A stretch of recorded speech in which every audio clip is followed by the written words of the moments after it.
সরকার পদত্যাগের এক দফা দাবি ঘোষণা বৈষম্য বিরোধী ছাত্র আন্দোলনের।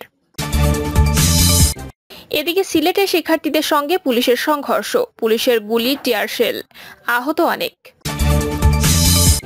আমি দেশেই আছি বলছেন শামীম ওসমান। জানাবো অসহযোগ আন্দোলন কি হতে যাচ্ছে কাল থেকে, এবং সর্বশেষ জানাবো আলোচনার প্রশ্নই ওঠে না বললেন সমন্বয়ক আসিফ মাহমুদ। শুনছিলেন সংবাদ শিরোনাম, এবারে বিস্তারিত।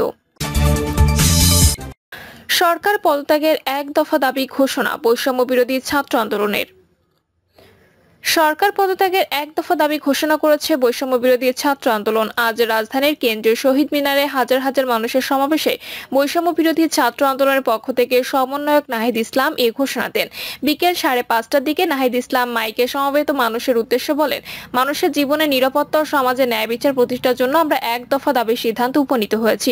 এক দফাটি হলো প্রধানমন্ত্রী শেখ হাসিনা সহ এই সরকারের পতন ও ফ্যাসিবাদের বিলোপ। নাহিদ আরো বলেন, বৈষম্য বিরোধী ছাত্র আন্দোলন থেকে আমরা খুব দ্রুতই ছাত্র নাগরিক অভ্যুত্থানের জন্য সর্বস্তরের নাগরিক ছাত্র সংগঠন ও সব পেশাজীবী মানুষের সঙ্গে মিলে সম্মিলিত মোর্চা ঘোষণা করব। সবার সঙ্গে আলোচনার মাধ্যমে ভবিষ্যৎ বাংলাদেশের জাতীয় রূপরেখা আমরা সবার সামনে হাজির করব। শুধু শেখ হাসিনা নন, মন্ত্রিসভা সহ পুরো সরকারকে পদত্যাগ করতে হবে, ফ্যাসিবাদী শাসন ব্যবস্থার বিলোপ করতে হবে। আমরা এমন একটি বাংলাদেশ গঠন করতে চাই, এমন একটি রাজনৈতিক বন্দোবস্ত তৈরি করতে চাই যেখানে আর কখনো কোনো ধরনের স্বৈরতন্ত্র ফ্যাসিবাদ ফিরে আসতে না পারে।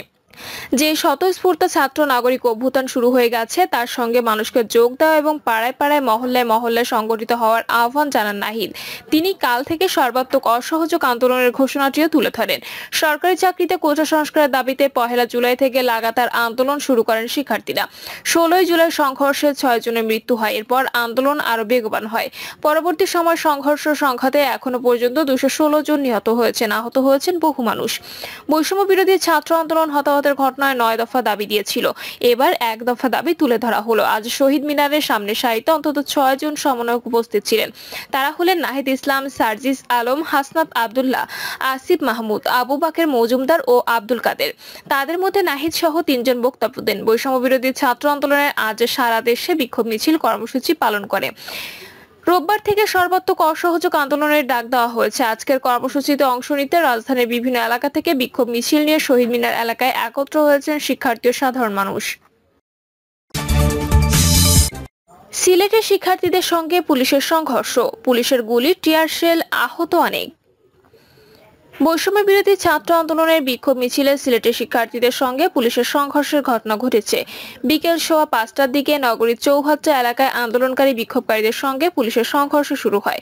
এর আগে দুপুর 2টার দিকে হাজারো শিক্ষার্থী বিক্ষোভকারী শহীদ মিনার পার্শ্ববর্তী চৌহাট্টা এলাকায় অবস্থান নেয়। এ সময় তারা পূর্ব ঘোষিত বিক্ষোভ কর্মসূচি চালিয়ে যেতে থাকেন।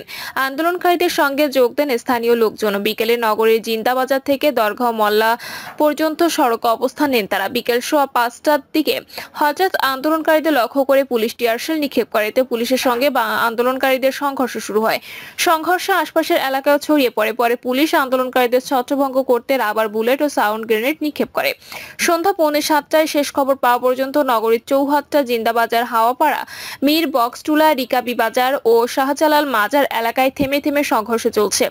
জিন্দাবাজারের সড়কে ব্যারিকেড, পুলিশের সামনে অবস্থান করছে শিক্ষার্থী। এ বিষয়ে জানতে সিলেট মহানগর পুলিশের উপকমিশনার আজবাহার আলী শেখের মুঠোফোনে একাধিকবার কল করা হলেও তিনি রিসিভ করেননি। আমি দেশেই আছি বলছেন শামীম ওসমান। নারায়ণগঞ্জ 4 আসনের সংসদ সদস্য ও আওয়ামী লীগ নেতা শামীম ওসমান সম্প্রতি সপরিবারে থাইল্যান্ড চলে গেছেন বলে সামাজিক যোগাযোগ মাধ্যমে ফেসবুকে খবর চাউর হয়েছে। তবে বিষয়টিকে গুজব বলে উড়িয়ে দিয়ে তিনি জানিয়েছেন তিনি দেশে আছেন। আওয়ামী লীগ সভাপতি, ধানমন্ত্রীর রাজনৈতিক কার্যালয়ে দলের সাধারণ সম্পাদক ওবায়দুল কাদেরের সংবাদ সম্মেলনে সশরীরে উপস্থিত হন তিনি। সংবাদ সম্মেলন শেষে দেশ ছাড়ার প্রশ্নে শামীম ওসমান বলেন, আমি দেশে আছি। অসহযোগ আন্দোলন কি হতে যাচ্ছে কাল থেকে। বিএনপি জামাত ৭ই জানুয়ারি নির্বাচন ঠেকানোর জন্য অসহযোগ আন্দোলনের ডাক দিয়েছিল। সেই সময় লন্ডনে পলাতক বিএনপির ভারপ্রাপ্ত চেয়ারম্যান তারেক জিয়া অসহযোগ আন্দোলনের ডাক দিয়েছিল। সেই অসহযোগ আন্দোলন ব্যর্থতায় পর্যবসিত হয়। জনগণ অসহযোগ আন্দোলনে সাড়া দেয়নি। অসহযোগ আন্দোলন সফল করার লক্ষ্যে বিএনপি লিফলেট বিতরণ ছাড়াও কোনো কর্মসূচি পালন করতে পারেনি। এখন শিক্ষার্থীদের আন্দোলনের মাধ্যমে যেই পরিত্যক্ত অসহযোগ আন্দোলনকে আবার ফিরিয়ে আনার চেষ্টা করা হচ্ছে। বিএনপি জামায়াতের পরিত্যক্ত কর্মসূচি এবার শিক্ষার্থীদের মুখ দিয়ে দেয়া হয়েছে।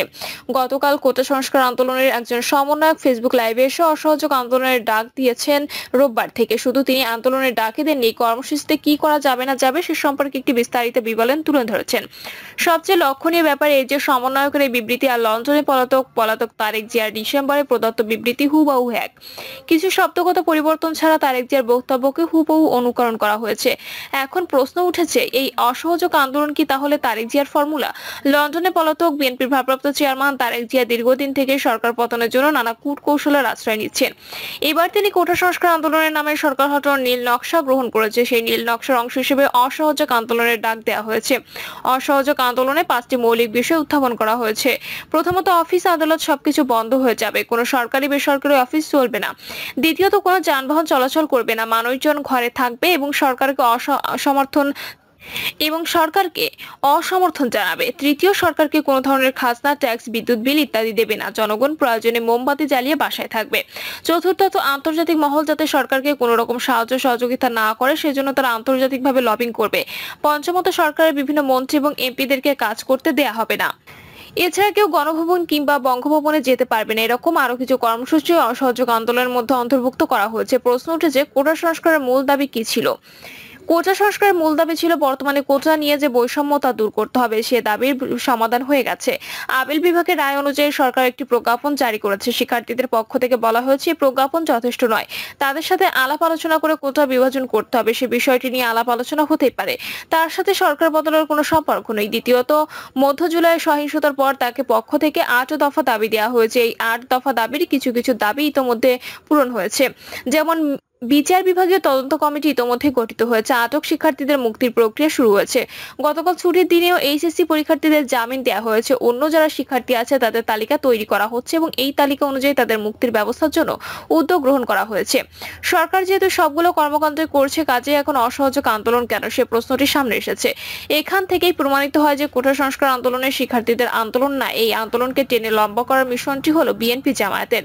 বিশেষ করে লন্ডনে পলাতক বিএনপির ভারপ্রাপ্ত চেয়ারম্যান তারেক জিয়া যে এই ষড়যন্ত্রের মূল হোতা তা অসহযোগ আন্দোলনের মধ্য দিয়ে প্রমাণিত হয়েছে। আলোচনার প্রশ্নই ওঠে না, বললেন সমন্বয়ক আসিফ মাহমুদ। আন্দোলন ঘিরে সারা দেশে চলমান পরিস্থিতি স্বাভাবিক পর্যায়ে নিয়ে আসার জন্য শিক্ষার্থীদের সঙ্গে আলোচনার আহ্বান জানিয়েছেন প্রধানমন্ত্রী শেখ হাসিনা। তবে সরকারের সঙ্গে আলোচনার প্রশ্নই ওঠে না বলে জানিয়েছেন বৈষম্য বিরোধী ছাত্র আন্দোলনের অন্যতম সমন্বয়ক আসিফ মাহমুদ। এর আগে একই ধরনের বক্তব্য দিয়েছেন আরেক সমন্বয়ক নাহিদ ইসলামও। তিনি বলেন, সরকারের সঙ্গে আলোচনায় বসার কোনো পরিকল্পনা আমাদের নেই। নাহিদ বলেন, যখন আমরা ডিবি হেফাজতে ছিলাম তখন প্রধানমন্ত্রীর সঙ্গে আলোচনায় বসার প্রস্তাব দেওয়া হয়েছিল, কিন্তু আমরা এই প্রস্তাবের প্রতিবাদে ডিবি হেফাজতে অনশন করেছিলাম। জানা গেছে সমন্বয়কদের সঙ্গে বসার জন্য 3 সদস্যের একটি কমিটিও করেছে আওয়ামী লীগ, যেখানে রয়েছে আওয়ামী লীগের সভাপতি মণ্ডলীর সদস্য অ্যাডভোকেট জাহাঙ্গীর কবির নানক, যুগ্ম সাধারণ সম্পাদক মাহবুবুল আলম হানিফ ও কৃষিবিদ আফামা বাহাউদ্দিন নাছিম। এদিকে দেশে চলমান আন্দোলন ঘিরে কর্মসূচির অংশ হিসেবে রাজধানীর সায়েন্স ক্লাবে বিক্ষোভ মিছিল করছেন আন্দোলনকারীরা। প্রিয় দর্শক, এই ছিল এখনকার সর্বশেষ সংবাদ। আপডেট সব সংবাদ পেতে চ্যানেলটি সাবস্ক্রাইব করে বেল আইকনটি ক্লিক করে রাখুন।